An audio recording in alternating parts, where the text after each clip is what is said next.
नमस्कार दोस्तों, हमारे YouTube चैनल में आपका स्वागत करता हूं। आज एक दिवसीय धरना प्रदर्शन नारायणपुर के प्रखंड परिसर में रखा गया, जिसमें सभी लोगों ने बढ़ चढ़कर हिस्सा लिया और इस खतियानी आंदोलन को आगे बढ़ाते हुए अपने लड़ाई को लड़ने के लिए आगे आया। आगे देखिए। उनको भी मैं अपने आवाज के द्वारा मैं मैसेज देना चाहता हूं कि अगली बार जहां पे भी सभा हो, जहां पे भी विरोध का आयोजन किया जाए, जहां पे भी आंदोलन चलाया जाए, वहां पे आप बढ़ चढ़कर अगली बार जरूर हिस्सा ले, ताकि ये सरकार को पता चले कि आखिर मैंने जो फैसला किया है 60-40 का, वो कितना सही है कितना गलत है। क्योंकि आंदोलन एक अधिकार है आपको करने का, उससे आप ये साबित कर सकते हैं कि आपके देश में, आपके अगल बगल में या फिर आने वाले आपके नस्लों के लिए कोई भी चीज सही हो रही है या फिर खराब, ये आंदोलन से ही पता चलता है। अगर 60-40 सही होते, सरकार अगर इसको बोलते कि एकदम सही है, इसको हम लोग भी इसको कबूल करते, तो आज आंदोलन नहीं होता। झारखंड की तरह का हर जिले में लगभग आंदोलन हो रहा है। इससे क्या पता चल रहा है कि कहीं ना कहीं कुछ लोचा है। और कितनी अजीब की बात है, ये भी मतलब एक बोलते हैं ना कि हम लोग तो पढ़े लिखे लोग इसको विरोध कर रहे हैं, बिना पढ़े लिखे लोग जो अंगूठा छाप है वो भी इसको विरोध करेंगे। क्योंकि देखिए, मान लीजिए 100 बहाली यहाँ पे है, ऐसे कौन सी अच्छा कारण है जो हम 40 बहारों को दे देंगे दूसरे को और 60 अपने रखेंगे। जब आप सरकार बना रहे हैं, जब आपको जरूरत है यहाँ पे सरकार बनाने की, तो आपको हम लोग वोट चाहिए यही 100% के अंदर। लेकिन आपको जब कोई कानून बनाने की जरूरत पड़े तो आप पूरे हिंदुस्तान का ख्याल करेंगे, और आप जब सरकार बनाने की आपको जरूरत पड़े तो सिर्फ झारखंड के लोग से वोट मांगते हैं। आप जाइए, जब सरकार आपको चुनाव होता था, बोलिए बिहारियों को आने बोलिए, यहाँ पे गुजरातियों को बोलिए, पंजाबियों को बोलिए, महाराष्ट्र वाले को बोलिए कि आपको आके यहाँ पे आपको वोट दे। उस वक्त आप 40% लाइए वोटर बाहर से। जब नहीं ला पा रहे हैं, जब यहीं से आपको वोट चाहिए, यहीं से सरकार बनाने की हर चीज चाहिए, तो फिर 40% आप किसके लिए रख रहे हैं? ये तो कोई बात नहीं है। ये तो बिना पढ़े लिखे लोग भी इस चीज को इनकार करेंगे कि 40% आप किसके लिए रख रहे हैं? आपका कोई भाई बहन तो बाहर वाले है ना। जो भी चीज आपको करना है अपने राष्ट्र के लिए करना है, अपने क्षेत्र के लिए करना है ना। जो क्षेत्र में सरकार है किसके लिए है? हर जगह पे स्टेट गवर्नमेंट क्यों बनाया है? ताकि सेंट्रल का वैकेंसी अलग है, वहां पे सेंट्रल रूल लगाते हैं। वहां पे थोड़े बोलते हैं सेंट्रल वाले कि झारखंड के वाले 10% भरेंगे, बिहार वाले 5% भरेंगे, यूपी में ज्यादा आबादी है तो वो 20% भरेंगे। ऐसा तो सेंट्रल में नियम नहीं है। वहां पे नियम है आरक्षण की बात, और बाकी सब कोई फॉर्म भर सकते हैं हर स्टेट वाले।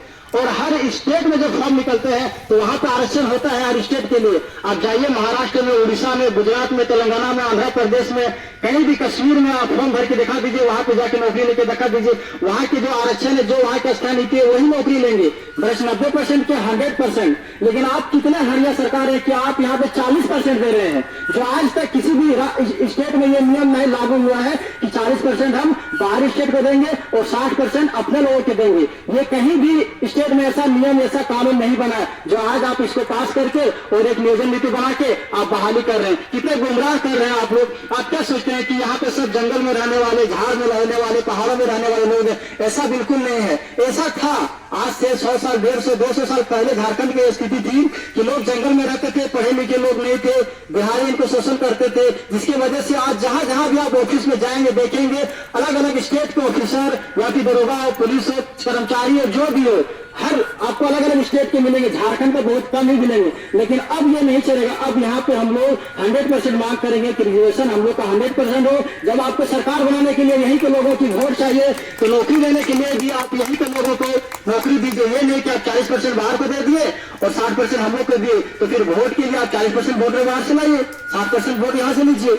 ऐसी बात तो है नहीं। तो फिर नौकरी में कहाँ है? और फिर आप एक भी नमूना दिखाइए कि कहीं भी स्टेट में या फिर उड़ीसा हो, बंगाल हो, बिहार हो, कि वहां पे ऐसा बात है, ऐसा नियम है, ऐसा कानून है, ऐसा नीति है कि 30%, 40%, 20% बाहरी स्टेट को दे रहे हैं और 80% अपने स्टेट के लिए रख रहे हैं। ऐसा कहीं भी नहीं है। ये झारखंड एक ऐसा एकलौता ऐसा स्टेट बनने जा रहा है, राज्य बनने जा रहा है इस नियोजन नीति के तहत कि यहाँ पे वो 40% क्या 50% बाहरियों का है और 50% झारखंडियों का है। ये सौतेला व्यवहार ऐसा होता है ना कि यहाँ पे ऐसा लग रहा है कि हेमंत का मतलब एक औलाद बाहरी लोग भी है और एक हम लोग भी हैं। मतलब सौतेलापन ये कर रहा है कि ऐसा होता है ना कि एक मतलब मर्द का 2 औरत जब रहते हैं ना, तो ऐसे हिस्सा में बांटते हैं कि हम उसको 40% देंगे, इधर वाले को 60% देंगे। वो हेमंत ऐसा ही कर रहे हैं कि हम 40% वो सौतेला भाई को देंगे और 60% मेरा ये भाई को देंगे। तो ऐसा क्या आप कहीं है?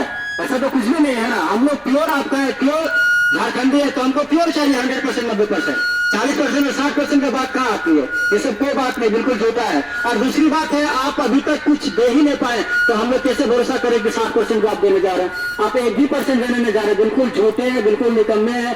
बिना मतलब एक होता है ना विकलांग सरकार, लेकिन ये विकलांग नहीं है। एक विकलांग कौन होता है कि हाथ से विकलांग है, कान से, नाक से। ये सरकार महाविकलांग है, बिल्कुल हर तरफ से विकलांग है। दिमाग से भी विकलांग है, आंख से भी विकलांग है, चलने और हर एतबार से भी विकलांग है। अगर विकलांग नहीं होता तो क्या 4 साल में ये बहाली नहीं दे पाते? एक भी बहाली दे के दिखा दीजिए।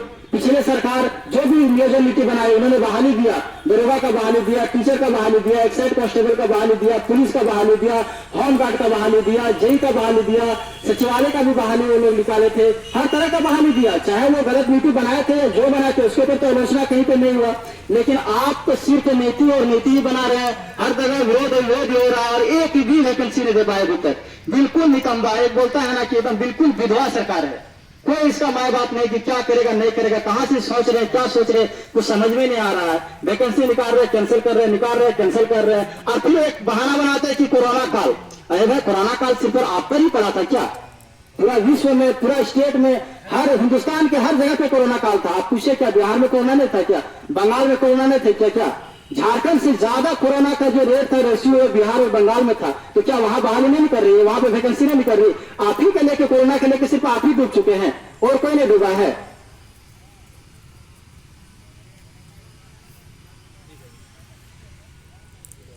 बातों से मैं ये कहना चाहता हूं कि बिल्कुल आज तो ये मत सोचे कि हम लोग भीड़ छोटे हैं, है ना? एक होता है ना कि हम तो चले थे अकेले सनम, मंजिल को बढ़ते गए और काफिला भी बढ़ता गया।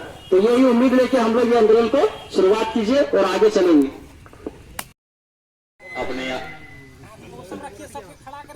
अपने आवाज को बुलंद करने के लिए इकट्ठा हुए हैं और ये आवाज केवल नारायणपुर तक ही सीमित नहीं रहना चाहिए। ये जामताड़ा से होते हुए रांची तक पहुंचना चाहिए और जो हड़िया पी के सोया हुआ है हमारा मुख्यमंत्री, उसके कानों तक पहुंचना चाहिए। ऐसा उर्गुलान होना चाहिए हमारे झारखंड के भाइयों द्वारा और हमारे जितना भी लोकल मूल झारखंड वासी है उनके द्वारा सब लोग एकजुट होकर हम लोग मिलके, हम तो बहुत शुक्रगुजार हैं कि हमारे यहाँ के संघर्ष समिति लोग इस तरह का बैठक बनाकर लोगों को जोड़ने का काम कर रहे हैं और अपने आरक्षण और अपने हक के मांग उठा रहे हैं। 60-40 हम लोग जो मूल निवासी हैं उनके लिए 60% और जो बाहरी है उनके लिए 40%।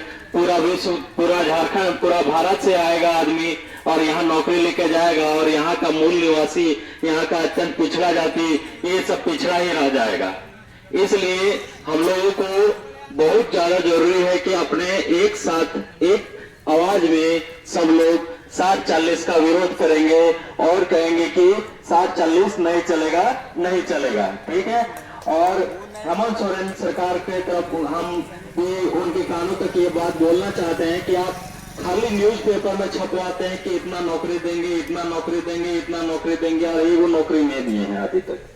खाली जनवरी में 2019 में नियुक्ति का वर्ष होगा, 2019 से हो गया 20 से हो गया 21 से हो गया 22 से हो गया 23। अब आ जाएगा चुनाव, फिर बोलेगा आप फिर से नियुक्ति देंगे, तो अगली बार गाँव से भगा देंगे उसको, घर घुसने नहीं देंगे एक भी नेता को, सबको भगाएंगे।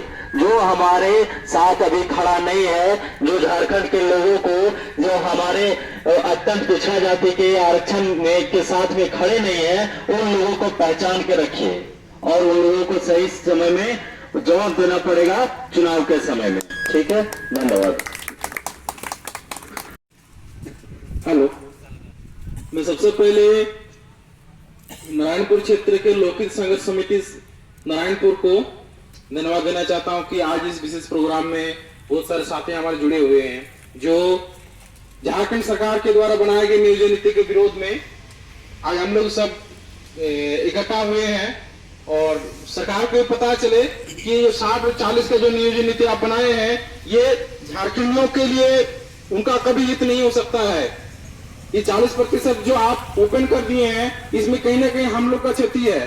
40% में अधिकांश बाहरियों को अब मौका मिल जाएगा, हम लोग को चांस नहीं मिलेगा। इसलिए आपसे अनुरोध है राज्य सरकार से अनुरोध है कि आपका जो तगलुकी फरमान जो जारी किए हैं इसको वापस लीजिए, अन्यथा हम लोग और विशाल आंदोलन खड़ा करेंगे।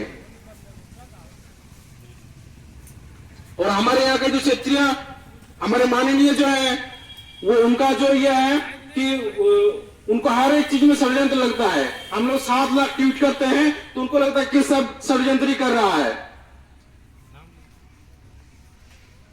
तो बस इतना ही मैं बोलना चाहता हूं। अंधी सरकार, सौतेली सरकार, हेमंत सरकार, इरफान अंसारी, 40-60 नहीं चलेगी, 40-60 की नीति नहीं चलेगी। नारायणपुर प्रखंड कार्यालय के परिसर में युवा मोर्चा की ओर से एक दिवसीय धरना का प्रदर्शन कर रहे हैं। यह विरोध जो है हम लोग झारखंड सरकार की गलत नीति जो बनाई है 60-40 उसी के विरोध में हम लोग एकत्रित हुए हैं, क्योंकि हर स्टेट का अपना एक नीति होता है जिसके आधार पर वहाँ पे नियुक्ति मिलती है, वहाँ के लोगों को रोजगार दिया जाता है।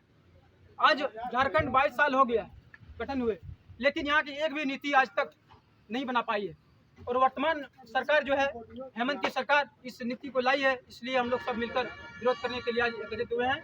और साथ ही साथ स्थानीय विधायक इरफान अंसारी जी को भी इस पर सोचना चाहिए। युवाओं को जो ठगने का कार्य हो रहा है वो आवाज बुलंद करे विधानसभा में, इसलिए हम लोग यहाँ से जिता के उसको भेजे हैं। वो गलत नीति का साथ न दे, यही करना चाहते हैं।